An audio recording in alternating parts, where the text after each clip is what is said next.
Міне, Құда қаласа ауызашарға дайындық. Бітіп қалды, Құда қаласа мінекей.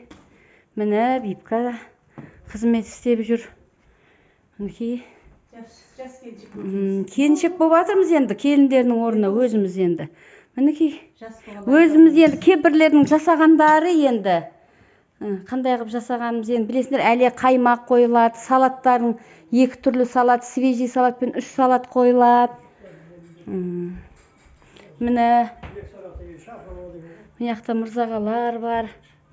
Жастар отыратын қып қойдық бұтамды. Мінерге жаңа намаз оқиды деп жатырмыз осы қолға.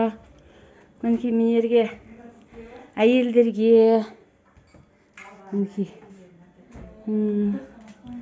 Жас келіншек болып жатырмыз. Міне, сылдырлап баяғын еске түсіріп жатырмыз.